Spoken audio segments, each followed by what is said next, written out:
Hey, y'all, welcome back to Right at the Wire. Well, now we've concluded the Triple Crown. So let's take a look at the 3-year-old division and see how it stacks up. There were a couple of notable events this weekend when it comes to the 3-year-olds, and I think it impacted perhaps how the division stacks up and how it ranks. So let's take a look at it and see what we come up with. So we're going to do a top 15, and we're going to do them 5 at a time. And just right off the bat, I will mention that a couple of honorable mentions are Skinner and perhaps Verifying or even Fort Bragg.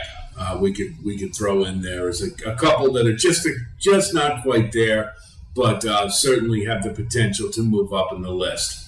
Number 15 is Bishop's Bay. I think we all saw the precocity early on and the potential at the fairgrounds, and then he really didn't disappoint in the Peter Pan. He lost a tough one to the eventual Belmont winner, Arcangelo, but this one has some talent for sure, and we'll see how he moves ahead in the summer, but I think he will.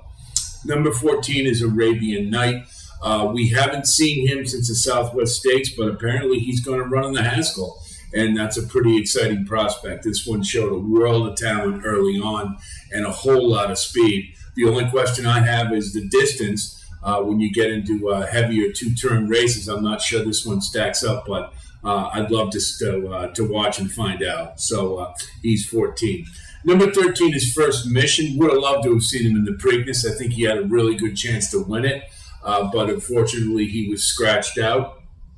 The Lexington, I think, demonstrated that this one has got some ability, and Brad Cox is on record as saying he's his best 3-year-old. So if you consider the crop he has, that's pretty high praise. So I'll look forward to see what he does.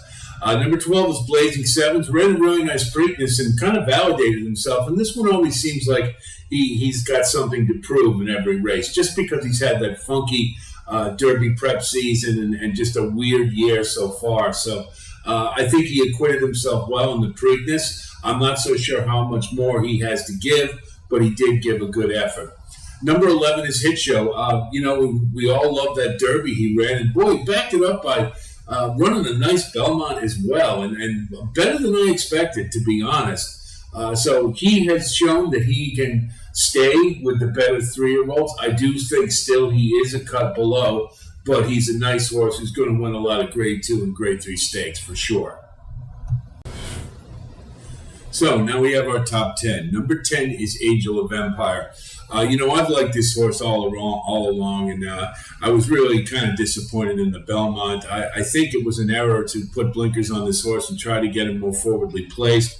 He needs to be back a little further to make that big run, and I think it kind of sapped out his energy. But I will say this, he did hang in there very well, and I just think he needed a little bit more at the finish. Not sure he was going to win, but I think he probably could have got second or maybe third. But I think he's a good horse. I think he'll be, I think I'm looking forward to seeing him in the Travers and onward. I think he's acquitted himself well. Number 9 is Tapit Trice. I've got to be very honest. I am really tired of talking about this horse. Okay, he's a goofball. That's what he is. He has no tactical speed. He has one straight ahead. He's a freight train instead of a sports car is what he is. Okay, he needs to be so many things to work in his favor in order to get a good race out of him. He needs to be on the outside. He needs to be in the clear to get his long stride going. And more importantly, he doesn't have it between the ears. He's not focused. Luis Saez has to beat the hell out of him to get him to run. And he does have a world of ability. There's no doubt about it, but he just can't seem to put it all together. Much like Charge It, he reminds me of him. Kind of the same kind of horse. And I'm just so tired of listening to people exalt this horse as the second coming when he's underachieved routinely. But is he in the top 10? Yes. Can he run? Can he perhaps improve and shake off the cobwebs? If anybody's going to do it, Todd Pletcher can. But in any event, Tapit Trice is number 9. Number 8 is Practical Move. We do still have questions about him distance-wise, but I think sadly he couldn't run in the Derby. But his Derby prep season, I think, stamped him as one of the better 3-year-olds. I think he'll likely be running in a mile and an eighth type of races. But I think he's demonstrated that he's got some ability, and it'll be interesting to see how he does out west this summer. Number 7 is Two Phils. He made a fan out of me in the Derby. I did not expect him to do quite as well as he did. He showed, again, more improvement, and he just got better every single prep race, much like Angel of Empire.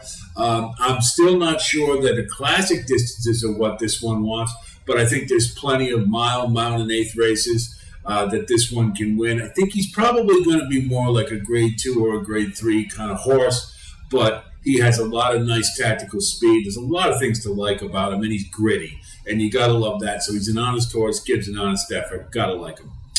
Number 6 is National Treasure.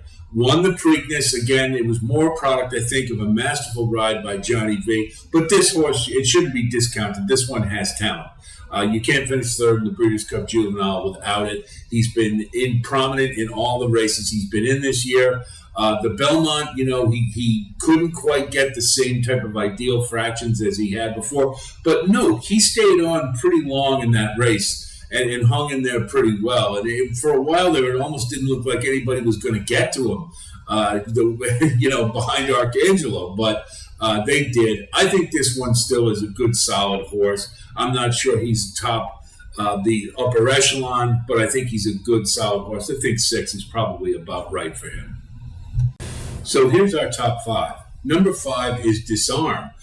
He showed some ability, even though they rushed along his Derby prep season, and it culminated with a nice 4th in the Kentucky Derby, and came right back in the Matt win and beat Verified in a really nice effort. I think this one is on the upswing.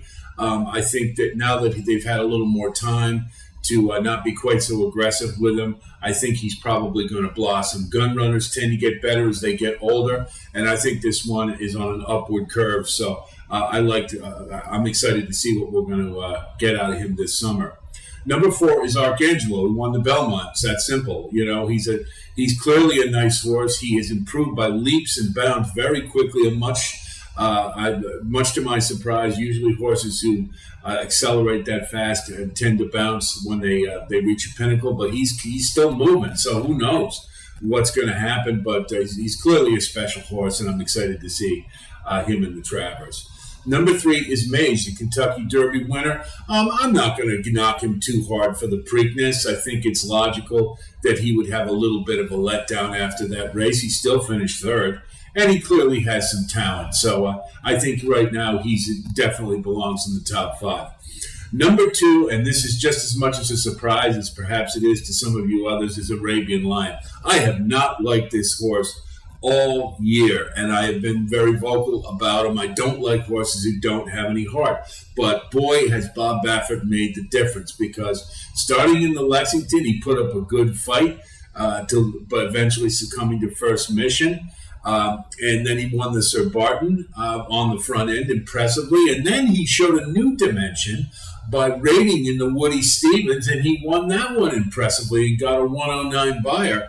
So who knows what the sky's the limit right now for this one in terms of what he could do. He could stay and run and sprint, or they could stretch him out again for the Travers or one of the other classic races. And he's turning into a hell of a horse, and I didn't think that was going to happen a couple of months ago. Number 1 is Forte. Okay. Now, I understand. You can say, well, yes, Alex, but he didn't win the Derby. He didn't win the Belmont. He's only won a couple of Derby preps. That is absolutely true. However, the only problem for Forte is human beings. Let's remember that.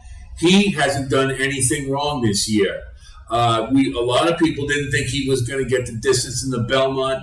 And after a 10-week layoff, where it is awful hard to keep a horse in peak form, he still ran a really nice second. And it was clearly a race where the jockey had to get on him a little bit to keep him going, because he had been off a while.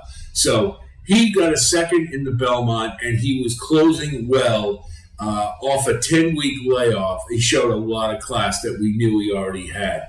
So I think he is still the best 3-year-old. And I mean, it really the only impediments have been when human beings get in the way of him.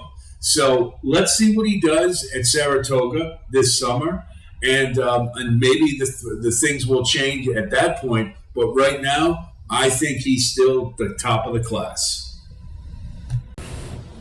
I know, you could go on and on. Could have had a top 10 at 20, a top 25, but honestly, I thought really that solid top 15 I thought was good. And a couple of, there were a couple of fringe players that I mentioned like Skinner, but I think we need to see a little more from them before we can start thinking about them as contending for being one of the better 3-year-olds. Fort Bragg, too, is another one. But I was a little more forceful than usual with Tapper Trice, and if that bothers some of you, I apologize. I was not meant to offend. But I don't like horses who perennially disappoint, and he's turning into one of those. And just literally tired of people talking about it and singing his praises and how great he is when he just hasn't demonstrated it yet. He may. Todd Pletcher, if anybody can get it out of him, he can. But right now, don't want to hear much about him in the future. As far as Forte goes, totally understand it's a bone of contention, but in my opinion, nobody has knocked him off his perch yet. Nobody has made that stamp on the 3-year-old division as the leader. So by default, he is still the leader. Now there'll be opportunities for that to change at Saratoga or maybe in the Haskell. Somebody might emerge, but right now, I think that he hasn't done anything wrong. It's only been humans that have gotten in the way of his progression. And the fact that he ran the Belmont that he did on 10 weeks layoff, I think, shows that horse has a lot of class, as we knew. And I think he's still one of the best 3-year-olds, and I think he's the best right now until proven otherwise. It's that kind of year. It's wide open. It's reminiscent to a degree of last year with Epicenter, He won all his preps at the fairgrounds pretty convincingly. Got a good second in the Derby. Got unlucky with Rich Strike. Came back and ran a pretty good second in the Preakness against the bias. And then he won the Jim Dandy and the Travers. So he didn't do anything wrong. And I think he demonstrated that he was one of the best 3-year-olds. The only thing he didn't do was win the Jewel of the Triple Crown. And if that's not the only defining characteristic of a champion 3-year-old, in my opinion. So Epicenter, I think, was the clear choice, and Forte is that right now until proven otherwise. And that's it's a wide open year, and that clearly could change. But right now, he's the best in the division. Arabian Lion is a big surprise, boy, as he turned things around. Bob Baffert really has figured out what was ailing him, and he's actually got the heart of a lion now when I thought he had the heart of a mouse earlier in the year. And so I'm really actually kind of excited to see what he does next, because I think he's really turned into a pretty cool horse. He's becoming reliable. So you got to like that as well. So that's the 3-year-olds, and I'll welcome any counter arguments from any of you. Polite, I hope they are. And these type of forums are fun. You can get some nice, polite discussion, hear some different insights, and I welcome it. Love to hear from you as always.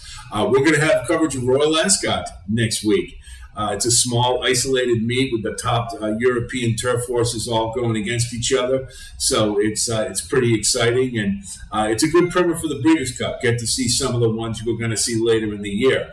So be on the lookout for that. We will continue all the way through the rest of the thoroughbred season. We're going to have very extensive coverage of Saratoga, which I think you'll like, and the Haskell, Del Mar, the Fall Championship meet at Keeneland, the Fall Championship meet at Belmont, and the Breeders' Cup. We're going to do it all. So you can keep coming back right here for content for all things thoroughbred horse racing. If you do like what you see here, of course, please like and subscribe. And as always, we do thank you for coming by. I want to thank all the new members for joining on. We've had a bit of a spike lately. Welcome and thank you. We'd love to hear from you. Please feel free to drop me a line anytime you wish. I always love hearing from you guys. And I'll be talking to you in the very near future. And until then, be well.